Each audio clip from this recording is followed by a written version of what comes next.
So first of all అసలు ఒక స్టూడెంట్‌కి ఈ ట్రైనింగ్స్ అనేది కోర్స్ ట్రైనింగ్స్ అనేది ఎందుకు అవసరం? ఎందుకనంటే 4 ఇయర్స్ ఆల్రెడీ సీఎస్‌సి చేసిన వాళ్ళకైతే అందులోనే ప్రోగ్రామ్స్ అన్నీ కూడా నేర్పిస్తూ ఉంటారు కదా! సో ఎక్స్‌ట్రాగా ఇక్కడ నేర్చుకోవాల్సిన అవసరం ఏముంటుంది?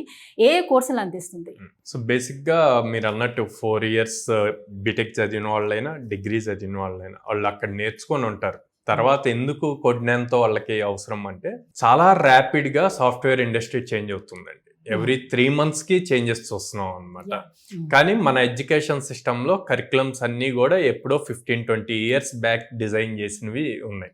సో కాలేజెస్ వాళ్ళ ఎడ్యుకేషన్ సిస్టమ్ ప్రకారం చూసుకుంటే వాళ్ళు డిగ్రీ అవార్డ్ చేయడానికి, ఇంజనీరింగ్ అవార్డ్ చేయడానికి యూజ్ అవుతుంది. అలా అక్కడ ఆ స్టూడెంట్స్ పాస్ అవుట్ అయ్యాక వాళ్ళకి కంపల్సరీగా స్కిల్స్ అన్నవి అప్ స్కిల్ అవ్వాలి.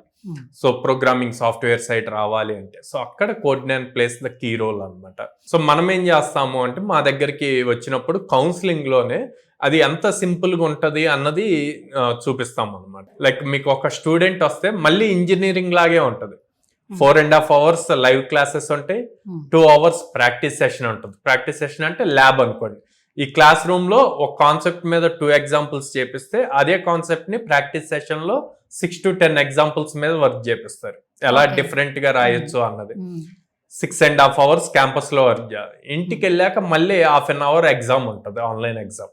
సో ఏ రోజు ఆ రోజే వాళ్ళు ఎంతవరకు నేర్చుకున్నారు అన్నది వాళ్ళకి రిపోర్ట్ ఉంటుంది.